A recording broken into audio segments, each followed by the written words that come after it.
Halo, ketemu lagi di Offside Duo bareng gue dan juga Koci yang sudah comeback setelah hiatus sejenak. Hiatus cuma 2 minggu ya. Tapi yang jelas, anjing, giliran gue siaran sama dia di saat momen-momen yang tim gue bisa dibully kemarin. Padahal gue bisa ngebully dia padahal harusnya kalau minggu lalu. Udah apa kan seri? Ya, tapi kan gue lolos dari adu penalti. Ya abis itu kan lo nyinyirin kalau bisa 2-0 ya, tapi gue menang 3-1 gitu kan. Taunya hari ini anjing 3-1. Ya kita mulai dulu dari La Liga dulu deh, mumpung ada Koci. Kalau lawan rank 20 gak bisa menang udah bubarin aja tuh. Kita buka dulu dari, udah gitu kemarin Soton ketemu Forest babak pertamanya 3-0 langsung. Anjing 3-0. Tapi 3-2 akhirnya. 3-2 akhirnya. Emang gak segampang itu ternyata lawan Soton, Coach. Najis. MU makanya kan targetir. Soton baru 6 poin. Dia ngapain aja ya, udah setengah musim gak ngapa-ngapain anjing Soton. 6 poin doang. Kita buka dari La Liga dulu nih. Dari Barcelona yang kemarin kok bisa ditahan imbang Getafe, Coach. Peluangnya banyak, Coach. Dan kemarin dia Araujo main lagi jadi back tengah. Apa yang kurang menurut dari kemarin? Peluangnya banyak sebenarnya kemarin. Kurang gol doang. Efektivitas lagi. Iya. Karena kemarin cuman ternyata gue cek di datanya ya.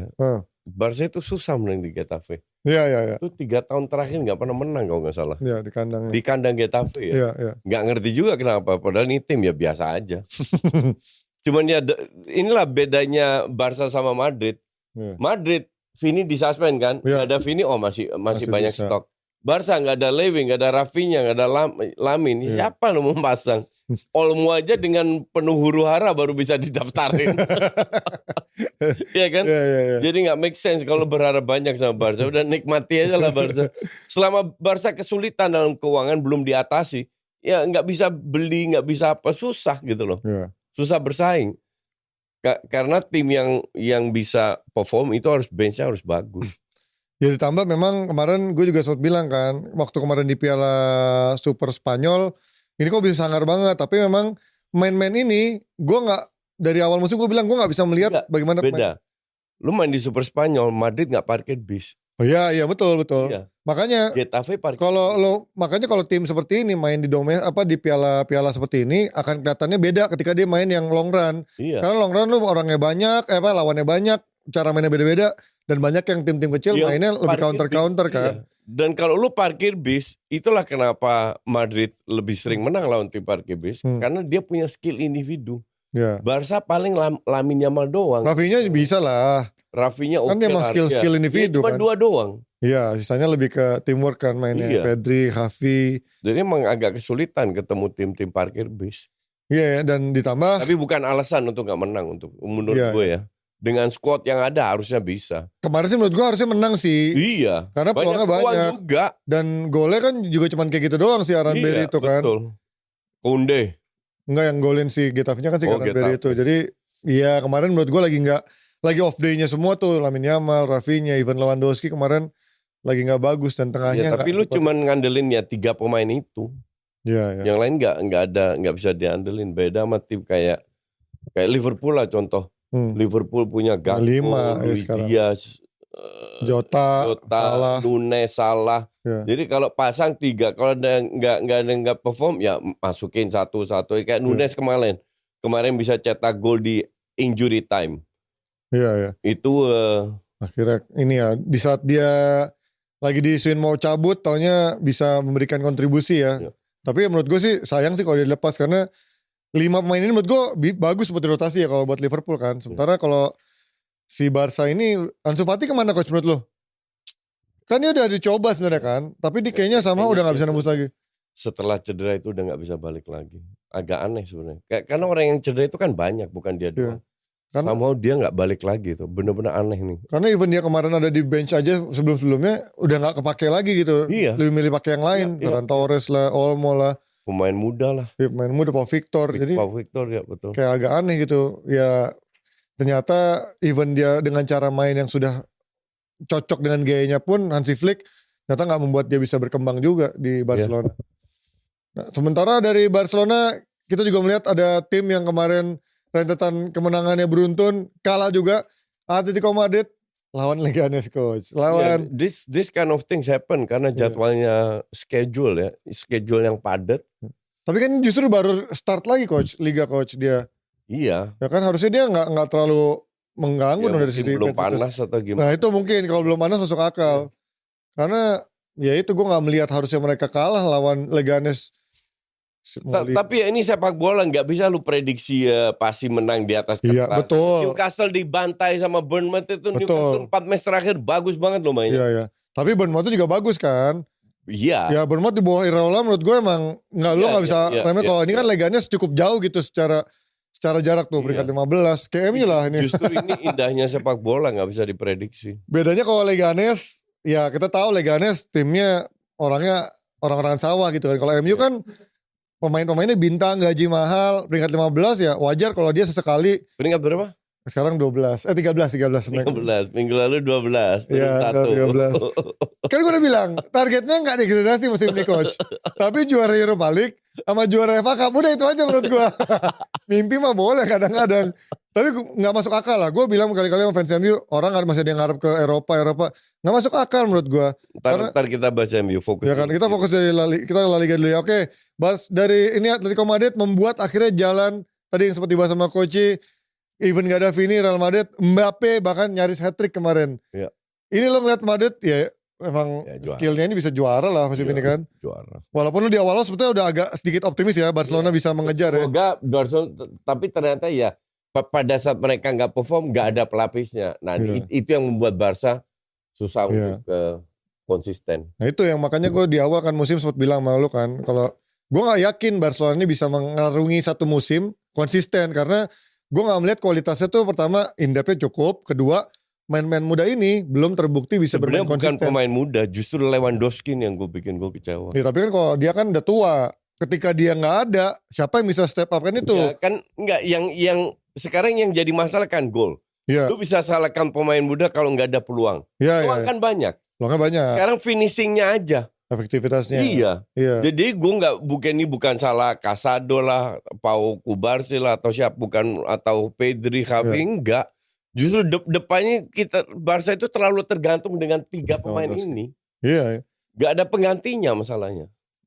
Ya tapi kan Liverpool juga sebenarnya bisa begitu juga. Dia 3 pemain itu kan yang tajam, istilahnya kalau Salah dan Jota sama terakhir Diaz nggak nyetak gol udah susah gitu kan. Iya, tapi masih ada Gakpo, masih ada Nunes yang sekali-sekali cetak gol. Dan kemarin terbukti seorang Nunes berfungsi lah. Iya. Nah ini kan biasanya kadang-kadang suka ada Ferran Torres bisa golin ya kan. Kan dia spesialis suka ngegolin.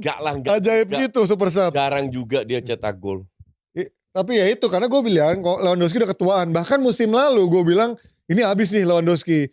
Nah gue kaget musim ini dia bisa ngaceng lagi, on fire lagi di bawah Hansi Flick. Dia tetap cetak banyak gol tapi nggak setiap match. Nah itu karena faktor umur juga ngaruh. Mau beli pengganti juga nggak ada duit. Dan main-main penggantinya nggak ada yang bisa step up itu yang gue bilang. Kayak si Ferran Torres. Terus Ferran Torres aku mati lah. Ansu Fati kan sebenarnya bisa jadi. Olmo itu yang bapuk kalau kelihatan bapuknya sekarang kan. Karena dia bingung mau main apa enggak nih, didaftarin gak jelas.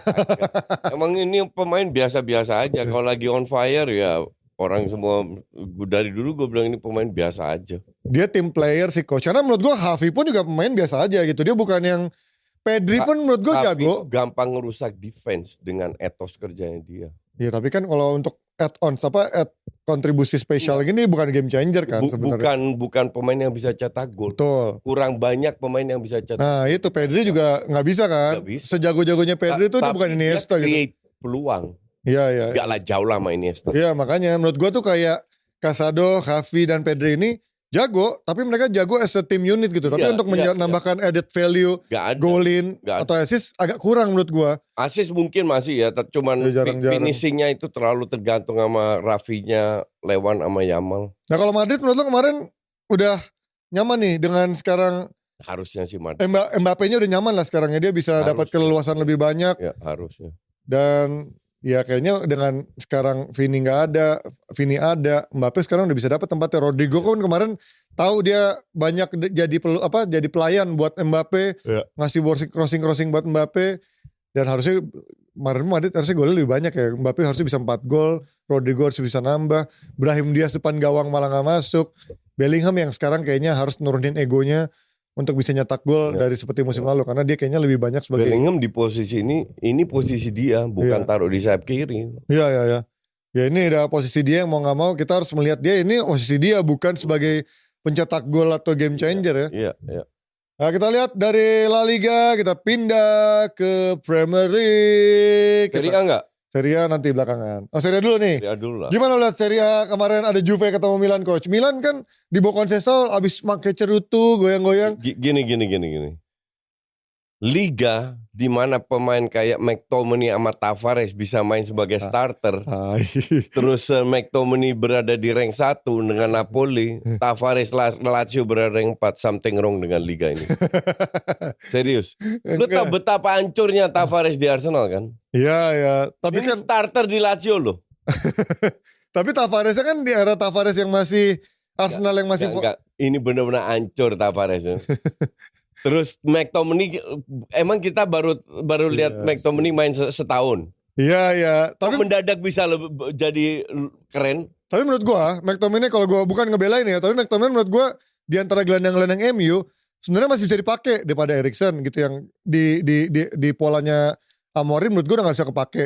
Casemiro menurut gua udah lewat karena dia gak punya fisik, cuman bisa ngandelin long pass sama read the game-nya doang. Sisanya gelandang gak ada lagi coach, karena menurut gue McTominay itu dijual karena MU harus minimal dapat cash kan kemarin kan. Tapi kalau lo bilang gue suruh milih gelandang, gue prefer dia tetap ada di sana buat skemanya Amorim sekarang, karena MU butuh mobile pemain yang bisa lari, megang bola, ngerebut. Nah McTom di Napoli setipe sama si Anguissa sama siapa Lobotka yang memang menjadi motor dinamo di tengah itu. Jadi kalau lo bilang jelek, ya menurut gue gak jelek, tapi bagus juga enggak. Tapi siapa pemain MU coach yang bagus sekarang gue tanya 3 tahun terakhir? Gelandang. I mean pemain kayak gitu bisa jadi pemain Superstar, penting di Napoli rank 1 itu gak ada yang salah dengan tim. Ya mungkin atau mungkin Napolinya bisa membuat dia jadi lebih bersinar, itu aja sih gue ngelihatnya. Enggak, kalau gue ada salah dengan liganya. Liga aki-aki.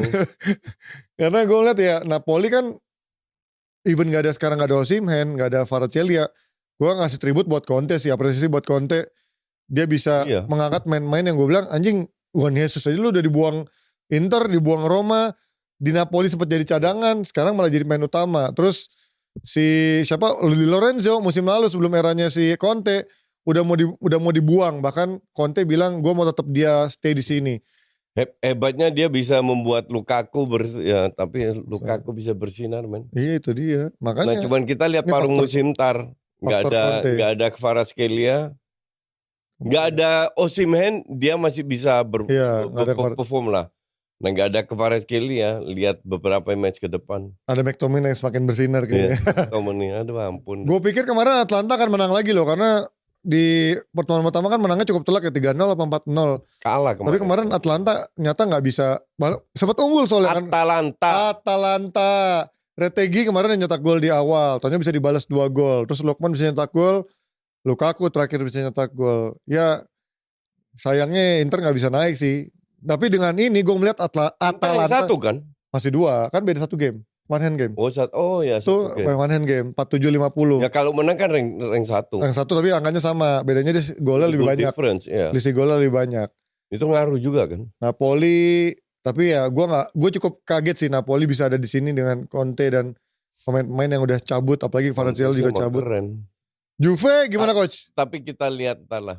Juve akhirnya bisa menang lagi. 13 kali seri menangnya cuma lawan tim kayak Milan. Gitu. Dia butuh kemenangan ke-8-nya untuk butuh berapa pertandingan untuk bisa menang kan. Menyedihkan Milan. Seri-seri mulu. 13 seri, 8 menang. Gila 13 seri dari 21 match itu rekor loh. Lu lihat yang lain. Parah banget. Bahkan tim lainnya, tim papan tengah itu cuma 8 kali seri. Iya. Parah banget sih. Lazio 6, Atalanta 4. Oh ada Cagliari 10 tuh lumayan. Cagliari ada rank 13 yang 6 deng. 6. Gak ada. Wah. Paling banyak. Gak ada.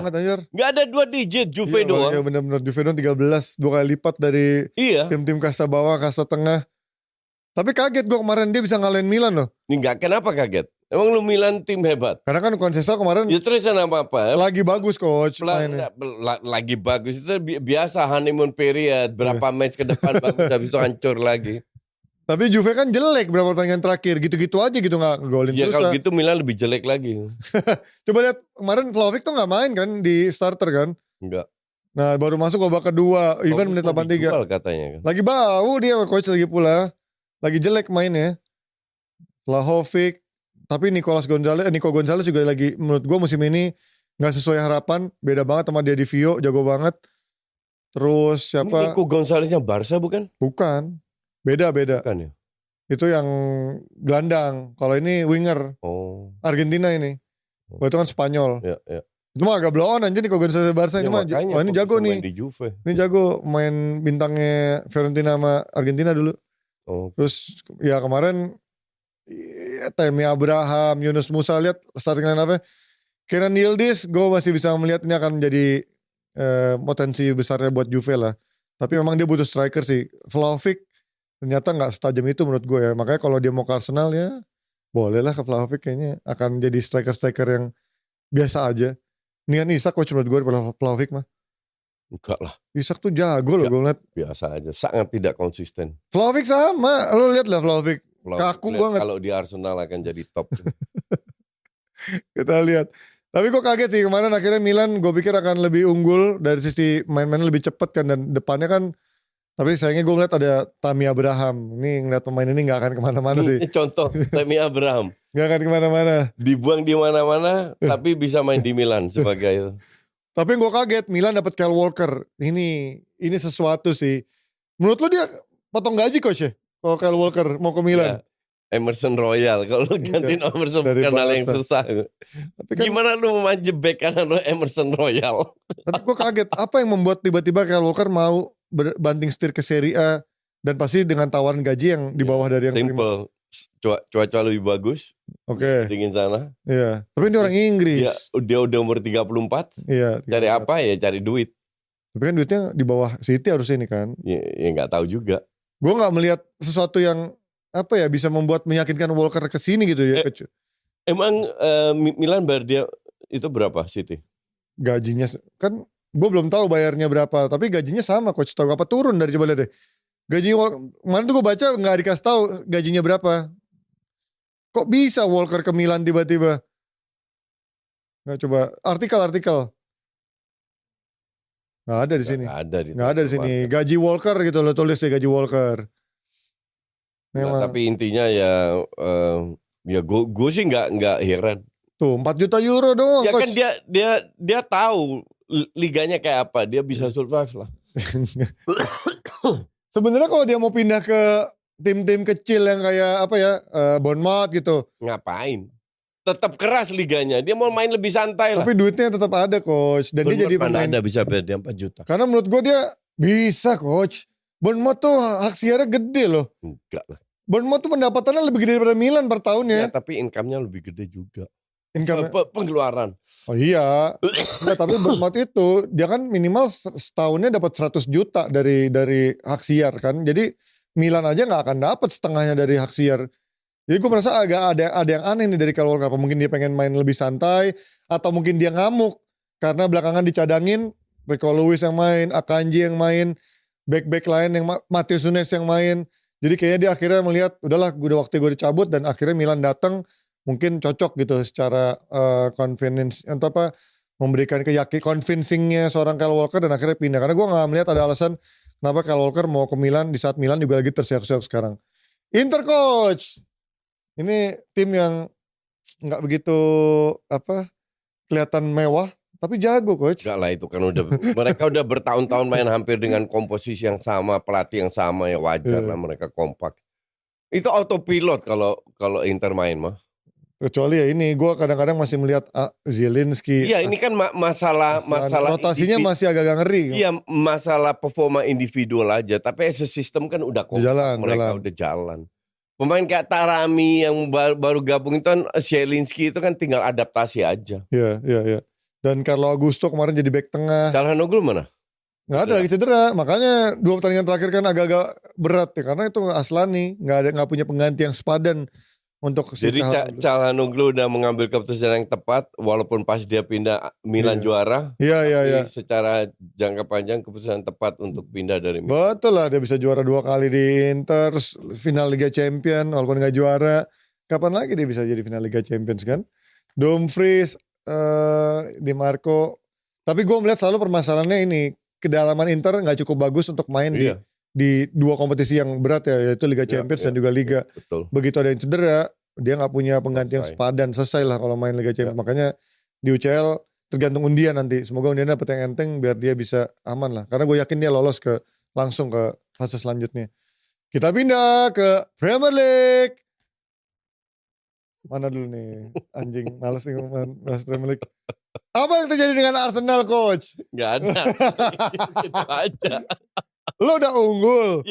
Yang lucu itu Arteta bilang, ya kalian lihat bench kita kayak apa. Iya. Ya kan lo yang beli. Kan menunjukkan satu dia yang beli, kedua dia butuh duit untuk memperkuat benchnya. Iya. Tiba-tiba ada gosip dia mau beli Zubimendi. Iya, kok aneh gelandang-gelandang lagi ya? Gue gak ngerti lah ini orang maunya apa ini, mau cuci tangan atau mau apa, mau nyalakan manajemen kalau gak dikasih duit, tapi dikasih duit mau beli Zubimendi. Jadi gak mau beli striker. Tapi kemarin sempat Gapsus sendiri sempat ngomong, Coach, kayaknya kita harus ngeliat potensi mencari striker kan. Ngomong doang sama gue juga. Tapi sampai sekarang gue belum dengar tuh ada siapa yang diincar, karena dikait-kaitkannya Gyökeres. Tapi Gyökeres tuh gak mungkin masalahnya pindah di tengah musim. Osimhen mungkin karena dia punya klausul yang katanya cuma 60 juta kalau dibeli di tengah musim ini kan, di Januari. Gue gak tahu tuh kalau di akhir musim duitnya Osimhen berapa.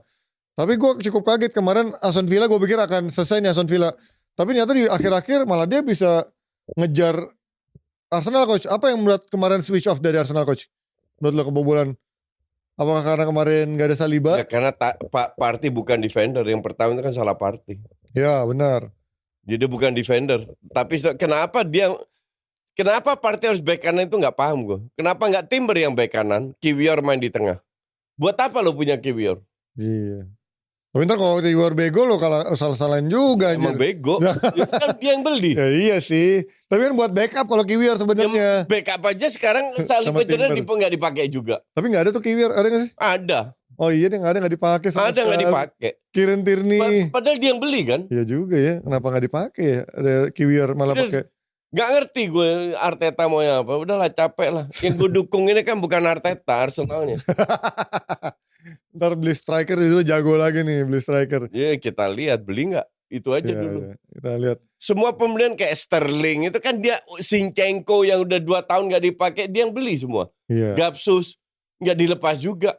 Lu lihat dia mempertahankan Nketiah berapa tahun coba?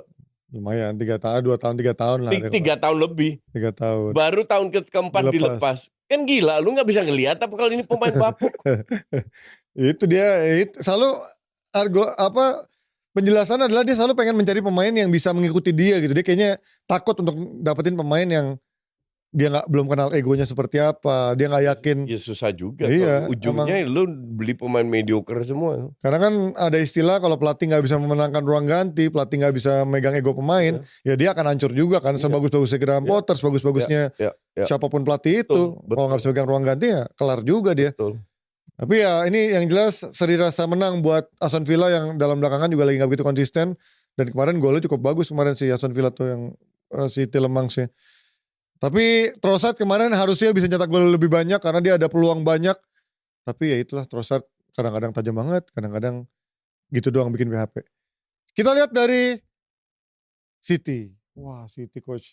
Kemarin Foden, apakah sekarang waktunya Foden setelah gak kelihatan setengah musim? Enggak sih, bukan yang penting bukan Foden, De Bruyne kemarin gila sih juga. De Bruyne yang penting. Tektokannya sama Doku sama Foden jalan sih De Bruyne. Iya.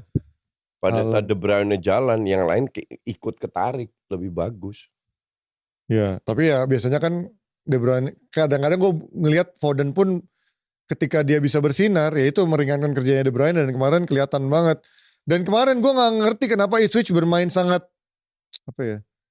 pengecut sekali ya. Oh ya karena dia tim kecil, papan bawah. Kan parkir bis biasa. Tapi numpuknya parah, Coach. Iya. Bener-bener numpuk, kagak pressing gitu. Lu mau bicara Ipswich, lu pikir Castle ketemu gak numpuk. Tapi dia Aston Villa kemarin numpuk juga di setengah jam pertama. enggak, tapi dia numpuknya di kotak penalti coach. Emang. Parah banget sih Szczęsny dan dia nggak gerak keluar untuk Betul. pressing. Iya. Kalau Newcastle kita tahu dari mid block udah langsung pressing kan, berani adu body. Pada saat Newcastle suruh keluar make the game ya amburadul juga. Iya. Tapi akhirnya ini main bagus Newcastle. Bagus. Oke, gue kaget bisa dibantai. Dia kaget sih karena orang tuh meremehkan Bournemouth menurut gue. Tapi ya itu faktor Iraolanya itu gila sih. Iya. Karena pemain semenjana, walaupun ada yang orang bilang gak semenjana juga bang. Apaan lu coba? Kluivert jadi penting itu. Iya, menurut gue nih Kluivert pemain yang finish lah. Karirnya akan menurut gue sebagai pemain papan tengah doang. Mungkin kalau balik ke Ajax, balik ke PSV jago. Tapi ya untuk naik ke level yang atas gak akan bisa gitu kan. Iya.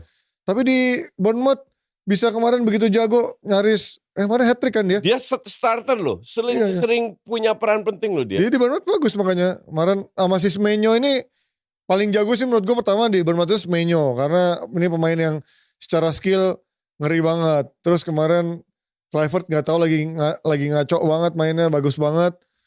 Dan kemarin back-backnya kan lagi dipuji. Mana Isak idola lu. Iya cuma 1 pertandingan. Dia 8 pertandingan beruntun golin coach. Iya emang dia ya habis itu kita lihat 8 pertandingan beruntun katrok. Lah Haaland juga sempat begitu. Haaland itu udah terbukti dan setahu gue Haaland lebih muda dari dia. Iya. Iya kan? Iya makanya. Haaland itu gak butuh banyak peluang untuk bisa cetak gol. Isak butuh.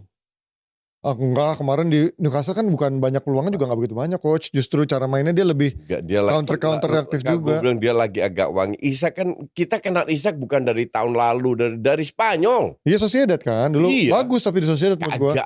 Bisa nyetak belasan gol lumayan lah konsisten lah zaman dulu. Lu lihat gol-golnya kayak apa dulu. Daripada Gyökeres, gue juga gak impress. Iya kan? Gue ngeliat bukannya gue menjatuhkan orang yang sekarang lagi hype-nya Gyökeres, tapi gue melihat Gyökeres tuh secara golnya, gol-gol nomor 9 yang biasa aja menurut gue. Itu 11-12 sama Højlund itu Gyökeres. Anjing. Jadi ntar kalau dibeli MU. Bagusan Gyökeres sih anjing kalau menurut gue. Højlund tuh masih mentah banget menurut gue. Sedikit lebih bagus Gyökeres. Nah kalau Isak menurut gue lebih bagus daripada keduanya. Karena kalau dibanding Gyökeres, Højlund ya bagusan Isak. Karena Isak ini sebagai nomor 9 cuman apakah Isak orang yang bisa ngangkat Arsenal menuju gitu? Ya pasti enggak. Tapi perbandingan dibanding Gapsus. Ya iya kalau dibanding Gapsus sih ya kan lu lihat. Harganya 70-80 juta. 60 dia. Agak dilepas 60. Terus, kalau dari gak mungkin dilepas di 60. Havertz, terus siapa? Trossard. Iya kan? Kalau dibanding itu ya, tapi kita butuh di atas Isak. Levelnya Osimhen. Ya Osimhen gue setuju, tapi kalau Vlahovic juga. Gue gak melihat Vlahovic. Malah incer Sesko itu. Nah mampus tuh dapet Sesko. Gak jelas juga. Kita doakan. Bener-bener. Oh iya bener yang dikaitin Sesko bener. Gue gak ngerti lagi dah. Biar jadi Højlund kedua. Iya gak heran kalau jadi Højlund kedua tuh. Gue udah terserah lu dah. Tapi mungkin kan sedikit bedanya Arsenal punya banyak peluang. Dia butuh striker yang bisa menuntaskan. Ya sama kayak Barca juga banyak peluang. Iya. Gak bisa cetak gol juga. Tapi kalau Højlund kan nggak ada peluangnya gitu, maksudnya nggak ada crossing bukan karena Højlundnya, karena iya maksud gue nggak ada crossing yang dapat ke dia, cara mainnya beda. Jadi menurut gue ya mungkin Sesko bisa lebih bagus di Arsenal daripada Højlund di MU yang nggak dapat. Nggak, kalau lu bandingan Sesko dengan Gapsus, Trossard, Havertz, ya gue setuju bagusan Sesko. Cuman ini kan bukan pemain yang bisa ngangkat. Yang kita butuhkan pemain yang benar-benar tajam banget. Iya. Kalau Osimhen sih jelas sih. Iya. Kalau Vlahovic gue gak yakin. Vlahovic juga. Karena lu lihat di timnasnya dia sempat jadi cadangan yang pas Piala Dunia. Kemudian di Juve coba kapan dia bisa nyetak gol sebanyak itu. Jadi top scorernya gak pernah jadi capocannonieri. Kecuali waktu di Fiorentina doang. Di Juve dia gak pernah begitu tajam coach. Di makanya Juve tim kayak apa? Tim seri itu. Ya terus lu mau lihat dia di mana anjir? Maksudnya kalau mau lihat lu harus nonton dia, lihat di samping dia cetak gol, percaya dengan kualitas dia. Nggak percaya gue. Ya orang kan lucu kalau dia cuma ngandelin data. Nggak data, lihat dia main. Kayak dia tuh kaku banget menurut gue. Kagak. Karena kalau Haaland kaku tapi powerful. Kalau itu dia itu powerful juga gila. Ya bandingin sama Haaland mah jauh coach, sama Haaland sama Osimhen jauh. Kalau dibanding Haaland, Osimhen di bawah itu Gus. Harganya juga di bawah itu. Jadi fair aja. Osimhen kan sekarang 60 klausulnya. Haaland 60 dari Dortmund. Ya Haaland taken 9 tahun setengah. Ya, sekarang udah Haaland maksudnya. Itu kan ada buyout klausul aja 60. Iya. Kalau nggak ada buyout klausul berapa? 120 itu Haaland. Iya kan? Tapi gila ya Haaland. Market value-nya kan 100 lebih. Tapi gue nggak pernah tahu deh coach, kalau Premier League tuh bisa perpanjang kontrak 9 tahun, bukannya? Gue juga baru tahu. Karena gue main FM ya, FM, CM, setahu gue tuh batas 5 tahun. Nggak, kalau orang bilang yang cuma main yang dibeli ya, enggak. Mudrik 8 tahun, gimana itu? Itu kan amortisasi yang baru beli gitu kan. Dipecahnya. Ya, bedanya apa baru beli sama diperpanjang? Nah itu yang setahu gue, kalau gue nggak pernah lihat di secara kontrak orang tuh diperpanjang tuh 8 tahun tuh gue nggak pernah, bahkan 7 tahun 9 tahun tuh gak pernah. Ya klub-klub gak bego juga sih. Ya iya sih. Nah gue gak ngerti nih. Cuma ntar kalau dia patah kaki gak balik lagi. Udah selesai makan tuh 9,5 tahun. 9 tahun berarti otomatis ya karirnya Haaland akan cuma ada di City. Kecuali ada yang mau buyout clause. Kecuali ada yang mau buyout. Kalau ada buyout. Tapi kayaknya ada buyout clause. Kecuali kalau degradasi. Iya. Itu ada klausul. Tapi lu yakin gak dengan Haaland perpanjang ini semakin meyakinkan City gak akan kena apa-apa coach? Karena dia udah beli 4 pemain, 3 pemain. Enggak, bisa aja kena. Kenapa dia pede ya beli 3 pemain perpanjang Haaland? Dia itu kan bagian dari cyber. Enggak gitu dong. Kalau cyber kan baru gertak. Ini dia udah melakukan aksinya coach perpanjang beli pemain 3. Cyber juga dengan PD yang tinggi. Nih gue beli nih. Gue tunjukkan kalau gue nggak kena apa-apa. Kalau gue jadi film, lihat aja lu. Belinya legenda Indonesia Abdul Qadir. Abdul Qadir. Terus siapa? Gosani. Terus ada si Omar Marmush. Tapi lagi bagus memang. Terus dari Palmeiras. Ya itu si Victor apa David Reyes siapa? Kalau itu mah kayaknya baru musim depan yang pasti gabung musim ini kan si Omar Marmush sama si itu kan si yang backnya itu sama itu nunggu nanti penggantinya Walker nih, isunya katanya Andrea Cambiaso lah. Gue nggak tahu dia nyari back kanan yang cocok kayak gimana. Gue kaget sih kok yang diincer Cambiaso dari Juve. Padahal menurut gue mainnya biasa-biasa aja. Timber yang dibeli. Timber Quinten. Julian Timber. Ya kok bisa dibeli anjir? Dibeli dari Arsenal lah. Ya gak mana mau lah anjir Timbernya. Kalau 2-3 Timber gak mau. Oh ya bisa juga ya. Ya kalau Arsenal yang lepas. Gue kalau di bawah Arteta ini gue juga mau cabut dari Arsenal. Tapi Arsenal kan gak mungkin lepas coach. Lah siapa bilang?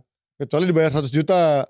Iya. Ya kan gak mungkin City bayar Timber. Siapa bilang? Gak mungkin lah. Timber masih muda. Tapi 100 juta gak mungkin dia bayar 100 juta. Dia 80. Dia harus lihat lah Gvardiol dibayar 100 juta mainnya gitu-gitu doang anjing.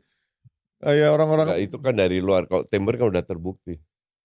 Alexis Sanchez coach. Cocok sih Timber. Alexis Sanchez udah terbukti di Arsenal begitu jago. Di MU cuma jadi pemain piano anjing. My friend, semua yang masuk MU jadi ancur. Ya itu maksudnya. Enggak, Torres. Begitu tajam Liverpool. Pemain termahal Inggris 50 juta. Pindah ke Chelsea udah kayak. Ya sama kasusnya. MU Chelsea dua-dua fakta. Kita pindah ke. Aduh MU lagi anjing. Amorim mengeluarkan statement karena udah emosinya. Ini tim MU terburuk nih. Silakan kalian buat jadikan headline. Tapi menurut gue coach, dia benar-benar ya, sebenarnya gue cek lagi ya. MU itu di tahun 74 itu rank 21. Iya, kan pernah degradasi juga. Degradasi di tahun itu dan tahun 1990 ya. Sebelum Premier League itu rank 13 juga. Iya. Jadi sebelum era Ferguson. Iya, dibilang era terburuk enggak juga. Cuman ini kan sebuah motivasi. Tapi kalau era Premier League iya kok. Kan Premier League baru eranya Ferguson kan. Cuman gue lihat ini cara pelatih memotivasi pemainnya aja. Lu enggak malu aja lu main kayak tai gitu. Iya ya. Kasarnya begitulah. Iya ya. Dan Bruno kan bilang juga, ini pemain ini enggak percaya dirinya lagi drop semua. Bruno juga kayak tai anjing. Bruno juga. Kesel banget gue. Bruno juga main kayak tai, bener. Satu tim lah. Tapi gue ngeliat benar-benar ya apakah apa ya? Semoga benar apa yang dilakukan selama ini audisi yang dilakukan Amorim benar-benar diberlakukan dalam bentuk end product akhir musim, yaitu siapa-siapa aja yang akan dibuang. Karena so far Anthony yang terbaru nih udah dipinjemin. Semoga rugi tuh. Ya rugi karena dalam arti kan dia MU nggak dapat duit ya, nggak ada pelapis juga. Iya. Tapi mau gimana dimainin juga gak ada gunanya anjir, mau jadi apapun ya jadi, minimal masih ada pelapis gitu. Jadi wingback kanan. Ya, kalau Amad Diallo cedera lu mau taruh siapa? Garnacho doang. 11-12. Terus juga ya itu mending dijual sekalian. Nah itu gue agak sedikit menyayangkan dia nggak ada, kecuali kalau loan to buy udah ada kepastian beli ya udahlah gitu kan, dikasih pelicin dulu, tapi nggak ada loan to buy-nya, loan doang, dan gaji yang mungkin dibayarin ya nggak sebegitu signifikannya. Sementara dia butuh in depth di saat transfer juga lagi nggak ada kan. Kalau dijual nah itu baru untung. Iya, mau dijual 20-30 udahlah. Ya, betul. Untung lah gitu kan. Iya. Tapi ini malah loan doang yang nggak ada gunanya. Tapi menurut gua ini menandakan Amorim benar-benar udah lo yang udah nggak kepake, bakal bener-bener dibuang gitu kan. Kemarin Rashford. Gue tunggu Rashford dibuang aja tuh. Ya, nggak ada yang nawar. Yang nawar juga minjem-minjem doang coach beraninya. Milan, Iya, karena Dortmund. Iya, karena Rashford mahal, nggak cuman biayanya tapi gajinya gitu, harus mikirin bayar gaji. Yang kocak itu Kolomuani dikatakan mau ke Juve ya, itu nggak jadi ya. Nggak jadi. Itu katanya udah pasti. Karena PSG udah loan 6 pemain. Iya, udah kebanyakan Nggak dibuang. Ngamuk-ngamuk Hanif dan kawan-kawan kemarin. Lah, tapi sebagus apa kalau Muani anjir. Makanya. Di PSG juga biasa aja, di timnas Udah Prancis juga bilang biasa aja. 100 ini 100 not worth it. Iya, gue juga. Untung dulu MU juga nggak kepincut beli dia. Ya 11-12 sama Helen. Dia itu kan karena pas Piala Eropa kemarin. Piala Eropa kemarin aja. Sama sebelumnya di Ligue 1 lumayan, tapi 100 ya nggak worth it sama sekali. Ya levelnya Ligue 1 begitulah, PP. Coba kayak Nunes gitu lah. Iya, 10 juta. PP dari yang dibeli Arsenal. Siapa sih tadi Muani. Terus siapa Lacazette nggak terlalu mahal. Siapa banyak main dari Ligue 1 kelihatannya bagus, tapi begitu dibawa ya begini-begini juga. Tavares dari Ligue 1. Iya, begitu. Lokong dari Gundosi dari Ligue. Gundosi jadi pemain inti di Lazio. Ampun. Tapi gue ingat waktu dulu kita masih siaran di mana tuh coach ya? Gundosi. Lu kan suka sama Gundosi. Ini pemain kayak bagus nih. Enggak. Lu bilang kok awal-awal kayaknya oke. Zaman di net tuh gue masih ingat. Enggak. Habis itu attitude problem. Iya kan? Udah attitude problem selesai loh. Tapi levelnya gitu-gitu aja menurut gue. Attitude yang bikin dia hancur itu. Mediocre banget. Bahkan sama Rabiot menurut gue masih bagusan Rabiot walaupun beda karakter ya. Rabiot di mana sekarang? Marseille. Masih. Udah sama mainnya Rabiot lumayan lah. Iya lebih skill lah kalau si seorang Rabiotnya. Nah ini coach, ini sebenarnya skuadnya udah hampir kelihatan nih yang akan dibuang udah pasti kayaknya Rashford, Anthony, terus siapa lagi kemarin Lindelof pasti cabut, Casemiro, Eriksen. Udah banyak tuh 5 orang udah hampir pasti cabut. Tapi menurut lo kiper problematik gak sih? Enggak. Menurut gue udah. Fans MU ini lucu ya. Semua salahin Onana. Enggak, bukan salah Onana. Bahkan dia bukan, lu cek di Twitternya Onana di sana. Tapi kemarin salah Onana, benar. Betul. Tapi bukan. Dia bikin sekali kesalahan ya berapa save yang dia udah lakukan. Iya. Satu. Dan kedua, lu kebobolan 3 cetak 4 gol, you still win the game. Iya, tapi kalau nggak kebobolan. Dan lu cuma cetak 1 gol doang. Tapi kalau nggak kebobolan juga you win one game one. Tim mana sih yang nggak kebobolan? Ada aja. City nggak kebobolan. Ya, kemarin doang. Ya. Lihat berapa kali? 10 match City kebobolan. Tapi maksud gua kemarin kan dalam posisi 2-1. Kalau dia nggak blunder masih ada chance untuk bisa mencoba gitu secara moral kan. Mereka nggak cetak gol, justru yang salah itu pemain depan. Bukan Onana bikin kesalahan, iya betul. Cuman gue udah nggak fair kalau match ini kalah gara-gara Onana. Iya betul. Cuman gol pertama ya bukan salah dia dong. Bukan. Tapi gol kedua hampir salah dia juga. Yeah. Di saat Mazraoui juga meleng, tapi dia harusnya bisa loncat. Itu gol. Tapi gue mendingan lu cari kiper yang gak usah neko-neko deh gitu. Jadi gue berharap Amorim ini sambil scouting. Lu cari kiper dari Portugal nggak perlu. Kalau cari kiper sih gue paham. Kalau mau Onana gue masih paham. Tapi kalau match kemarin gue nggak setuju salah karena Onana doang. Bukan karena Onana doang, tapi Onana parah coach menurut gue kemarin. Dan banyak match yang dia save banyak, tapi juga banyak blunder yang lucu gitu dan cukup krusial blundernya. Orang kan akhirnya ujung-ujungnya ngebandingin lagi sama De Gea kan. Ya De Gea pun kalau untuk gaya main seperti ini nggak cocok juga gitu. Jadi kasihan kiper-kiper yang kayak kita lihat lah contoh terparahnya menurut gue Forster di Spurs kemarin, akhirnya dia beli kiper kan. Kiper yang nggak bisa build up, dipaksa build up, kagok akhirnya. Nah Onana katanya bisa build up, tapi banyak kagoknya juga. Bahkan dia nangkap bolanya nggak beres gitu. Jadi gue menurut udahlah cari kiper yang ini kan menurut gue rezime Ten Hag yang oke, lu pengen main gaya Ten Hag, Onana didatengin, tapi nyata Ten Hag udah dicabut. Onananya juga ternyata masih ada blunder-blunder. Cari aja kiper yang lebih murah, yang low profile. Enggak, tapi banyak posisi yang dibutuhkan sama MU daripada cuman kiper. Tapi kiper tuh penting karena menurut gua Liverpool itu semua penting men. Ngebangun dari belakang dulu coach. Kiper aja. Tapi ngebangun tuh dari belakang menurut gua baru ke depan. Iya. Kiper penting. Van Dijk. Cuman belakang juga kurang tengah terutama pemain kreatif. Mana nggak ada pemain kreatif kecuali Bruno doang. Sama Eriksen. Dan orang bilang Maino bagus-bagus. Gue belum pernah melihat Maino di bawah. Lu nggak fair kalau ini semua salahkan Maino. Dia masih terlalu muda. Setuju. Juga Setuju. Makanya yang dibilang sama Roy Keane dan juga siapa lagi legend MU, Scholes. Kalau dia nggak bisa main 90 menit di usia seperti ini, berarti ada yang problem dari dia. Pertama, dari sisi stamina. Kedua, dari cara dia main, dia nggak cocok dengan gaya main skemanya Amorim. Coach gue lihat karena betul. Gue bilang kan gue udah berkali-kali bilang gak gampang main 3-4-3 Amorim ini. Betul. Nah kalau Ugarte kan sebenarnya udah kelihatan bisa. Nah main menurut gue nggak cocok dengan mainnya seperti ini. Betul. Tapi ya itu ini main terlalu terlalu direct dan lu nggak punya kualitas untuk bermain kayak begini gitu. Zirkzee orang bilang ada harapan. Gimana Coach? Lu ada harapan? Ya kembali lagi kalau dengan striker 40 juta ya lu nggak bisa berharap banyak lah. Osimhen kawan, datangkan Osimhen kawan. Keluarkan duit. Kalau lu bandingin dengan sekarang kan lu bandingin sama siapa? Kalau lu sama Haaland deh. Banding Haaland ya gue nggak lihat Zirkzee lebih jelek dari Haaland. Tapi kalau lu bandingin ya Gyökeres lah atau siapa Osimhen, Vlahovic ya jelas jauh lah. Cuman harga mereka 2 kali lipat harga Zirkzee. Iya. Jadi nggak fair juga gue bilang. Cukup kompleks ya karena gue nggak tahu katanya MU nggak bisa keluar duit karena nggak ada budget lagi. Belum bisa, harus jual dulu dia. Harus jual dulu lah. Artinya Zirkzee dibeli karena murah. Iya, betul. Iya kan? Jadi kalau bukan karena murah doang, tapi jago juga di Bolonya. Iya. Kan orang bilang wah mainnya kan Mota. Serie A. Ya McTominay juga jago. Orang nggak ada yang tahu nyata. Tavares juga jago. Emerson Royal juga jago di situ. Kagak ada yang jago Emerson Royal anjing. Di Milan biasa aja, di Spurs bego, di Barca dibuang, nggak ada yang jago kalau dia mah. Makanya. Gue bingung. Pemain kayak gitu bisa main di Serie A. Makanya dia beli Walker karena pas-pasan juga.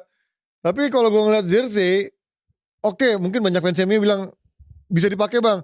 Tapi lu butuh striker yang ngegolin, bukan lagi striker yang buka ruang, bukan striker yang. Cuman masalahnya nggak bisa salahin Amorim juga. Betul. Yang gue salahkan Amorim ya lu terlalu maksa dengan 3-4-3 lu. Tapi mungkin musim ini sebagai trial aja. Iya. Dia lihat oke, gue main 3-4-3 terus, siapa yang nggak bisa adaptasi tahun depan gue coret. Iya. Gitu. Nah, artinya lu sampai akhir musim ya sengsara aja loh. Itu gue bilang makanya nggak usah ekspektasi fans MU. Nggak ada, makanya orang bilang lu harus lihat fans Arsenal, terutama fans Arsenal yang waras kayak gue yang nggak ada harapan. Kalau udah mau tiap minggu mau ngapain? Arsenal sih emang udah gak ada harapan sih. Gue yakin tahun ini udah Liverpool lah udah kalau Liverpool kalau nggak juara emang goblok gitu. Pasti Liverpool lah. 99,9% Liverpool. Udah nggak bisa ngeliat ada yang lain lah. Orang bilang Forest kayaknya bisa ngejar, enggak lah. Forest belum ada di level untuk akhir musim. Kecuali setengah tim mendadak patah kaki semua. Kecuali emang cederanya ada 3 orang ya, Van Dijk Salah. Kalau normal aja Liverpool ini juara.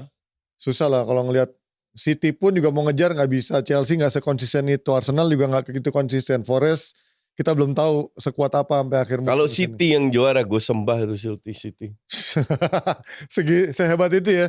Karena diam-diam udah mulai peringkat 4 lagi geser Newcastle. Mereka kan naik terus ini. Iya. Mereka kan naik terus nih. Pasti. Nah pertanyaannya bisa gak dia ngebalap lagi Forest sama Arsenal tuh? Bisa.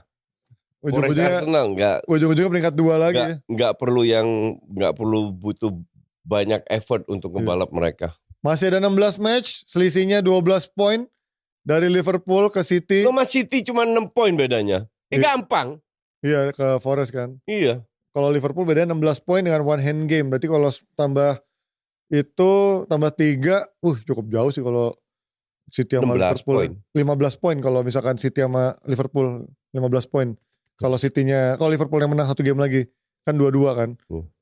15 poin menurut gue jauh banget buat dikejar. Jadi ya sulit untuk melihat kecuali tadi yang Coach bilang Salah, Van Dijk. Tengahnya patah kaki semua baru City mungkin. Nggak usah setengah. Salah, Van Dijk sama Graven Berg aja. Udah itu. Sama TAA, sama Ederson. Sama Jota. Enggak, itu mah satu tim kalau kayak gitu. Sama Luis Diaz. Anjing. Itu sama mah Gakpo. Yang fix kagak. Itu mah kalah WO anjing kalau kayak gitu bukan. Kalah WO namanya bukan kalah game. Ya itulah dari persaingan dari Liga Inggris. Kita gak akan update terlalu banyak. Dan di Liga Champions di tengah pekan ini juga gak ada big match. Cuma ada City PSG doang yang big match kan. Udah beda lah PSG yang sekarang. Jam 3 mainnya ampun. Ya aku juga gak ada yang menarik. Arsenal akan ketemu cupu. Siapa? Arsenal ketemu siapa? Zagreb. Oke. Madrid ketemu Salzburg. Bantai Salzburg. Bantai ya. Inter ketemu Praha. Menang lah Inter. PSG City. City lah jelas. Milan Girona udah bapuk sekarang. Tapi nggak tahu deh, Milan juga nggak ketebak. Feyenoord Munchen seru nih. Ah enggak lah. Bantai Feyenoord. Iya dibantai lah Feyenoord. Munchen sangat. Trek aja di atas Feyenoord. Iya makanya. Mantap, Munchen mah sangat sekarang. Leipzig Sporting nggak penting. Liverpool Lille. Oke. PSV Red Star. Madrid Leverkusen bisa seru nih. Oh Atletico ya seru nih. Atletico lawan Leverkusen seru nih. Xabi Alonso ternyata nggak se-superior itu juga kan. Lebih ke Juve, seri. Benfica Barcelona. Oh Benfica ada ini di Maria sama si Alvaro MU nih. Gue nonton Benfica aduh mainnya kayak. Mainnya crossing mulu nih. Iya. Mainnya kalau sayap crossing. Coba lihat klasemen. Tinggal berapa kali sih? 2 kali kan? 2 kali. 2 kali lagi kan? Coba lihat bawah. Zona degradasi, zona itu terakhir 24 kan? 24 kan? Zagreb, PSG masih di luar. Semoga PSG gak lolos. City mepet. Peringkat 22. City Madrid lolos lah. Iyalah. Kalau cuman PSV nih semoga lolos nih. Kecuali dia kalah lagi. Benfica. Langsung Arsenal. Sporting. Liverpool, Arsenal. Inter lah. Aston. Munchen aja masih peringkat 10. 1 sampai 8 kan? Iya, sampai 8. Tuh, Inter masih 6, menang udah 13 poin. tipis semua. Rank 3 sampai 8 13 poin semua loh. Iya. Tapi kalau misalkan Inter menang nih 15. Oh, Barca udah rank 2 loh. Barca rank 2. Dia kan di Champions emang ngeri. Orang 5 kemenangan. Arsenal juga Liverpool sapu bersih semua. Leverkusen lumayan lah. Tapi masih tipis semua Leverkusen, Villa. Si Brest yang dijadiin bercandanya Angri, Michael Richards. Lucu ya mereka ternyata bisa bercanda gitu-gitu juga ya, bercanda jorok. Ngomongin Brest juga. Nggak akan ada kejutan, tapi ya kita lihat apakah minggu ini, menurut gue minggu ini akan menjadi jelas semuanya siapa yang kemungkinan besar. Minggu terakhir. Sampai hari terakhir. Kalau ada yang terakhir itu minggu depan kan atau 2 minggu lagi? Ya nggak tahu gue minggu depan nih kayak. Harusnya sih minggu depan sih. Gue butuh liburan. Liburan mulu man, baru liburan. Udah lama gak liburan. Nah ini kan tahun ini lu 3 kali anjir. 2 kali. Skandinavia. Iya. Oh tapi yang sisanya kan kerja. Kerja sih saya. Iya. Lu udah dapet visa Australia belum? Belum bikin. Gue dapet 3 tahun. Lu udah bikin dari siapa? Sehari. Mau pakai jalur cepet anjing. Lu mau punya kenalan. Gua sama Yafet pakai jalur kasta kaum sudra. Tadi dapat 3 tahun. Ya kita juga nanti akan itu ya nonton timnas langsung live reaction dari Sydney pada bulan Maret. Gue sama Coach akan berangkat kalau gue visanya tembus. Kalau visanya nggak tembus mah Coach sendirian sama tim produksinya. Kalau visa dia tembus. Oh iya ada Dani berangkat juga. Oke ketemu lagi satu hari Kamis. See you when I see you. Dan kita di hari Kamis ini akan ada episode spesial. Kalau jadi akan ketemu pelatih futsal Hector Suto. Sampai ketemu semuanya. Bye-bye. Bye.